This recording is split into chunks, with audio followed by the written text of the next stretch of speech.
war starts a long time before the attack. Actually, only 3 years before the attack. Japan had joined the Axis powers along Italy and Germany.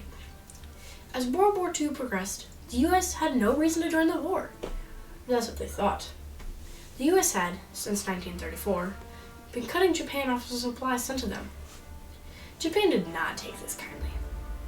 Their prime minister at the time, Hideki Tojo, believed that this was a move to starve Japan out of the war and a threat to Japan's national security. This eventually led to the attack on Pearl Harbor, which we will get to.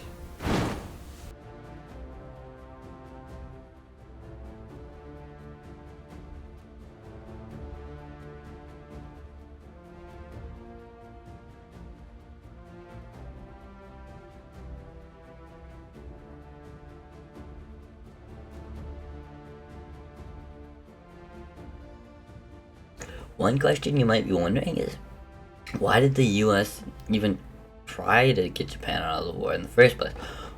Well, in Guam and the Wake Islands and the Philippines, Japan was taking over island after island, and the US did not like this, so the US decided to try to stop them from gaining more territory by cutting off supplies to Japan. Japan did not like this at all, though, and this action by the US raised tensions between the two countries, and overall led to the attack of Pearl Harbor. The United States and Japan were actually negotiating up until the day of the attack. But I wouldn't consider negotiating when you've already decided on war.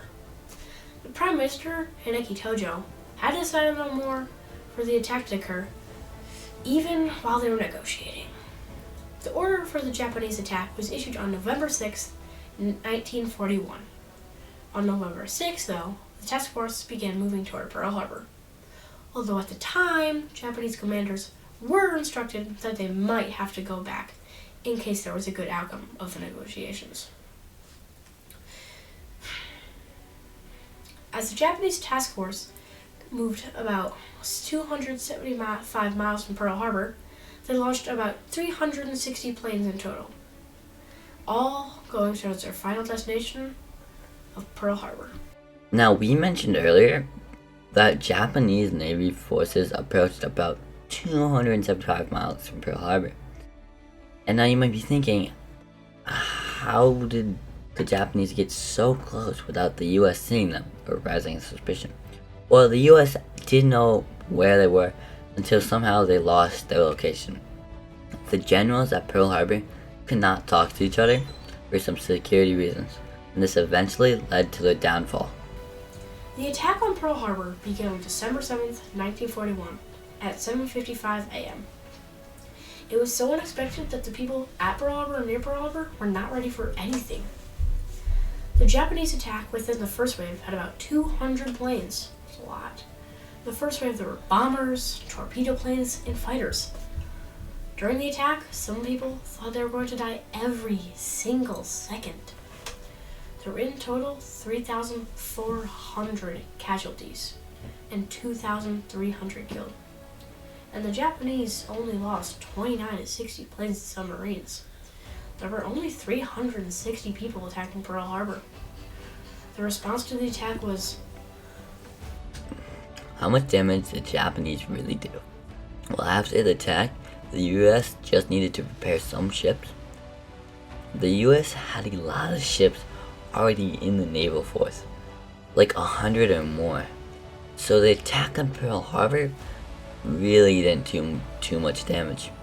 Although, over 2,000 people were killed and 3 ships were destroyed.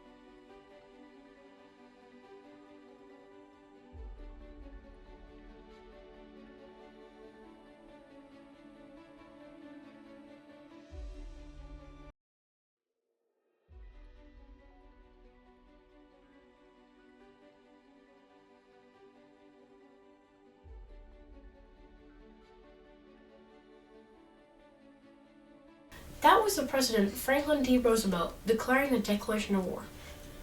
This is very important because it led the U.S. into the war, which before the U.S. really wanted to have no part and didn't really want to do anything about it. them joining the war actually flipped the probable outcome of the war. And it also flipped the life of some Japanese American citizens. Executive Order 9066, which made it so that almost all Japanese people in San Francisco, California had to evacuate to a designated area. The US government did this because they believed that there were spies who had given information to the Japanese government. When the US joined the war, they joined the Allies, who were fighting against the Nazis and Axis powers. When the US joined the war, they provided the support that the Allies needed to fight off and win the war. Now we're going to see what's happening in modern times. Propaganda also played a very important role too. Propaganda posters, news broadcasts, etc. were often a part of the daily life of many citizens in countries participating in World War II. This is because governments of these countries wanted the citizens' population to help with the war, so there's more resources for the soldiers. In the end, everything worked out, and the US and Japan have a pretty tight alliance. They're working together on problems all over the world and beyond. Japan and the US are both a part of the NATO alliance, further bringing our countries together. Iraq also forced the end of isolation for the US, which can be very good and very bad. I say this because on one hand, it can be good to build bonds with other countries and put an end to forces that want to hurt people. But having no isolation can also be very bad because it forces the US to wars and conflicts they might not want to spend their time and resources on.